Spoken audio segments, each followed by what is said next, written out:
either welcome or welcome back, depending on whether you saw the first of these. We're here to build a Spitfire and to learn about Spitfires as we go along. The Spitfire we're going to build is this one, which is the Airfix 124 Mark 8. But only one side of the Spitfire will look like that, because the plan is we're going to build a cutaway on this side, pretty much like this. That's the plan anyway. Okay, what's the key part? What are the differences that are going to separate this from a normal build? The key thing about this wing is it's busy. There's a lot of struts and spars in this wing. Okay, let's look at the model. Okay, the model wing has central spar, which is very important, placed along the 1/4 chord of the wing so that all the upward force goes through the spar. No twisting, no turning. We'll get more details about that later. And the model includes 6 front to back spars and 1 at an angle.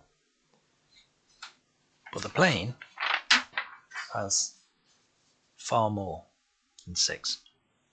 So that's an issue for us. Let's have a look at them though.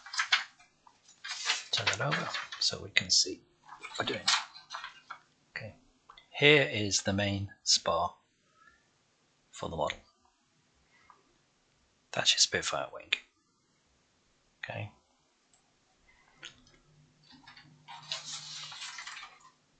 And here are the 6. 1, 2, 3, 4, 5, 6 front to back that go on the spar. Not enough. But if I turn that over, I've got the 6 for the other side. So altogether I've got 12. If I completely neglect the right hand wing internals, then I can put 12 front to backs along here. Might have to scratch build 1 or 2 more, but that's the main work. I think we can build a structurally sound wing with virtually no flat surfaces. I'm also going to have to build extra pieces here, because the formers, I've got about half as many as I need. Probably need to build 6, I think. So we'll have to do that later. That's the core of this build. But it's not the only thing that I want to add. Okay, this cutaway and other diagrams show the wiring, the cabling inside the cockpit, inside the fuselage and inside the wings. They show the pipes for the cooling, and I think we need to put them all in. I'm also planning to add, I'll show you with my favorite chopstick. Here and here are navigation lights. Underneath is another navigation light, and on top is a signaling light. I plan to use LEDs to put those lights in. Along this section inside here, to make things visible, I plan to just put some lighting, ambient lighting. I plan to run all that off a battery, as this wing is going to have no spars because I've used them all up.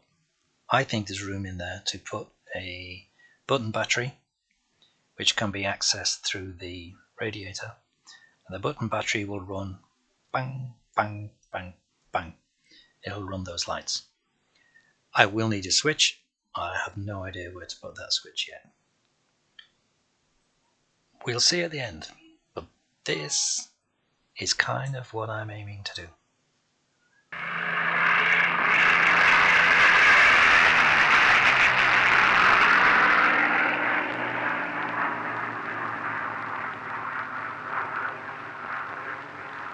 So let's take a look at the kit. This is a big box. Okay. Airfix 124th Supermarine Spitfire Mark VIII. Much of the tooling, I assume, is the same as the other fairly recent Airfix 124th models. Super duper new tooling, CAD designed, top of the range, new molds. I think they're actually made in the UK, but I might be wrong on that. I've met the guys who worked on this project at Duxford when they launched the first kit. That was a really interesting day. I expected to be surrounded by 13-year-olds, and in fact nearly everyone was retired. One guy retired after a lifetime in engineering, had his own Merlin engine in the garage as a retirement project. Sadly I don't. Okay, that's the size of the box. What do you get inside the box? Let's have a look. I've taken the lid off already.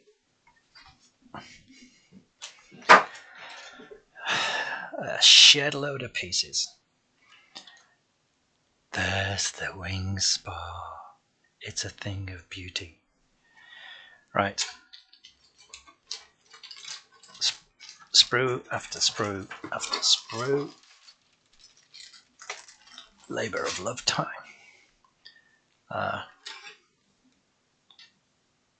Nice fuselage, as you would imagine with modern kits. Very detailed. Can you see? Lights not catching it there well. Nice riveting.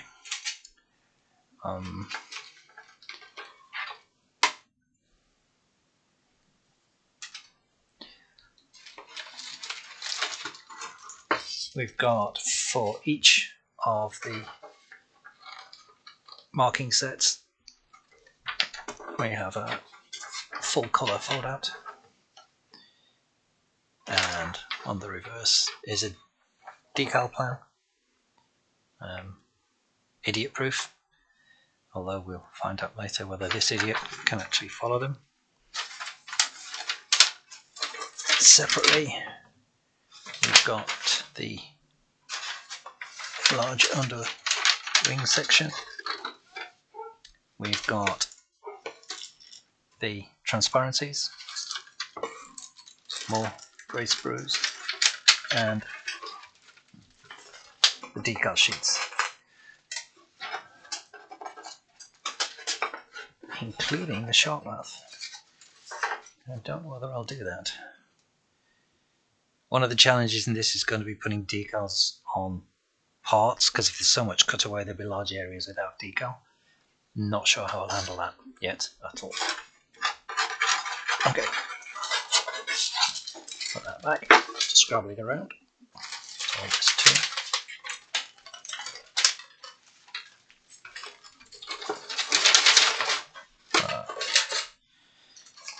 Nerds like me will know the box is a keeper. Nice box. So I reckon I'll still have this box in 10 years. Full of bits of old sprue, which I'm saving for an unknown project. We've also got a set of instructions here. Colours, nice clear instructions. There's a lot of work gone into these. They're fairly straightforward. There was a problem with the first version, that there was a pilot headrest that wasn't referenced in the instructions but was in the kit. I don't know whether there is or not, we'll find out later. But it's got pretty much everything we need. You know, it looks as if you could rattle through this in no time.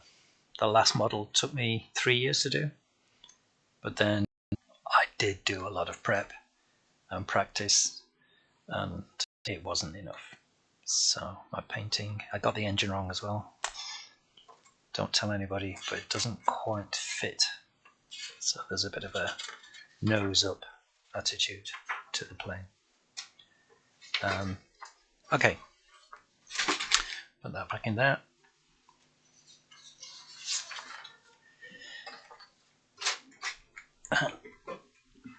See if I can squeeze this lid back on. That's the kit. This is the Mark 8. I think the first one was a Mark 5. I think there is another one now. There's one with beer barrels on. They're all going to be more or less equivalent. They are different marks, different models, but the standard of tooling is going to be the same, and I'm fairly sure the internals are going to be the same. Top kit, not cheap, can be over 100 quid. I got this one for considerable discount, but it would not make it cheap. My apologies for those of us that's a challenge for.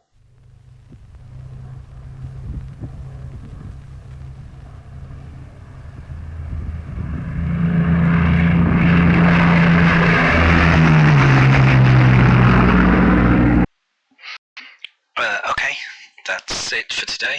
I'm hoping this will be the last of the introductory type videos.